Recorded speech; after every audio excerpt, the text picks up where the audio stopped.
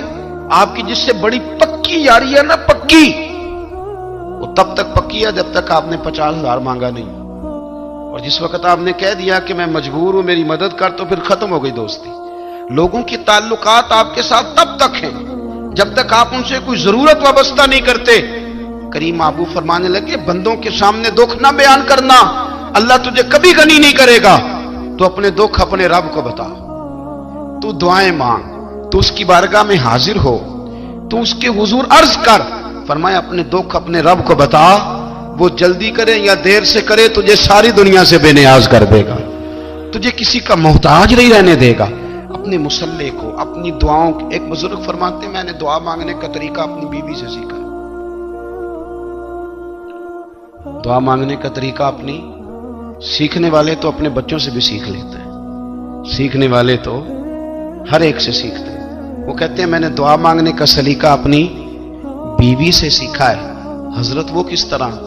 فرمانے لگے میری بیوی نے نا مجھے کوئی کام بتایا، کچھ پیسوں کی ضرورت کے لیے کہا، تو میں نے اسے کہا کہ بھئی ابھی میرے پاس نہیں ہے، کچھ دنوں میں آتے ہیں تو میں دے دوں گا۔ عورتوں کی عادت ہوتی ہے وہ بار بار یاد کراتی ہیں، 2-4 دنوں کے بعد پھر اس نے کہا حضرت وہ میں نے کہا تھا کچھ پیسے، میں نے اسے کہا کہ ابھی میرے پاس نہیں ہے، کچھ دنوں میں ملتے ہیں تو میں تمہیں دے دوں گا۔ اس نے کچھ دنوں کے بعد پھر کہا حضور وہ میں نے کچھ پیسے کہے تھے۔ فرماتے میں نے ڈانٹ دیا، میں نے کہا کہ کیا تو روز مجھے شرمندہ کرتی ہے، کہا نا میرے پاس نہیں ہے، ہوں گے تو دے دوں گا، تو روز یاد کراتی ہے۔ فرماتے ہیں اس نے پہلے تو میری ڈانٹ کو سہا، پھر میرے سخت جملوں نے اس کی آنکھوں میں آنسو پیدا کر دیے، پھر اس نے اپنے آنچل میں اپنے اس دکھ کو سمیٹا، اور پھر اس نے ایک جملہ کہا تو میں رو پڑا، اور مجھے اپنے رب سے مانگنے کا طریقہ آ گیا۔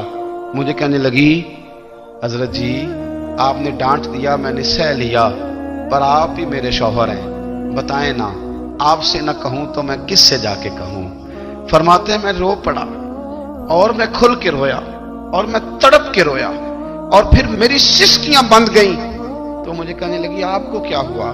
میں نے کہا مجھے بھی دعا مانگنی آ گئی ہے، جب میں اسے کہوں گا نا اللہ تو ہی میرا رب ہے، میں تجھ سے نہ کہوں تو میں کس سے جا کے کہوں؟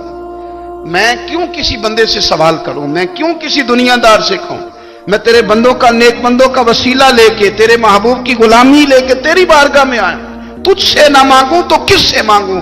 سمجھ آ گئی ہے جب میں اس رنگ میں مانگوں گا تو پھر رب میرے اوپر بڑا ہی فضل فرمائے گا، وہ میرے اوپر بڑی رحمت کرے گا، وہ میرے لیے آسانیاں کرے گا۔ عزیز دوستو، ہم اس طرح کرنے لگ گئے ہیں کہ ہم نے نا اپنے تعلقات پر اعتماد کرنا شروع کر دیا ہے۔ میرے تعلقات بہت ہیں، ہم نے اپنی دولت پر اعتماد کرنا شروع کر دیا ہے، میرے پاس دولت بہت ہے۔ ہم نے اپنے علم پر، اپنی شہرت پر اعتماد کرنا شروع کر دیا ہے کہ میرے پاس فلاں چیز بہت ہے۔ یاد رکھنا جب بے نیاز اپنی صفت بے نیازی دکھاتا ہے تو بڑی بڑی دولتوں والے مجبور نظر آتے ہیں۔ بھائیو جب انسان کا رشتہ اپنے مالک کے ساتھ ہوتا ہے پھر تو غم بھی کچھ نہیں کہتے، پریشانیاں بھی کچھ نہیں کہتی، پھر تو زندگی صبر والی، پھر تو زندگی توکل والی، پھر تو زندگی بھروسے والی، پھر انسان اپنے آپ کو رسوا نہیں کرتا، دنیا داروں سے امیدیں اس کی ختم ہو جاتی، امیدیں اللہ رسول سے لگا لیتا ہے، مضبوط ہو جاتا ہے، مضبوط، طاقتور ہو جاتا ہے، خوددار ہو جاتا ہے، باوقار باعزت ہو جاتا ہے۔ حضرت بہلول دانا رحمت اللہ علیہ بیٹھے تھے تو ہارون رشید حج کر کے آ رہا تھا، تو رستے میں حضرت شیخ سے ملاقات ہو گئی، تو السلام علیکم کے بعد کہنے لگا حضور کوئی حکم ہو تو بتائیے گا۔ تو حضرت بہلول دانا فرمانے لگے تیرا رب کون ہے؟ اس نے کہا اللہ۔ تو فرمایا میرا کون ہے؟ کہا اللہ۔ فرمانے لگے تو بڑا ہی بیوقوف ہے، کیا تو یہ سمجھتا ہے کہ رب ہارون رشید کو تو دے گا اور بہلول دانا کو بھول جائے گا؟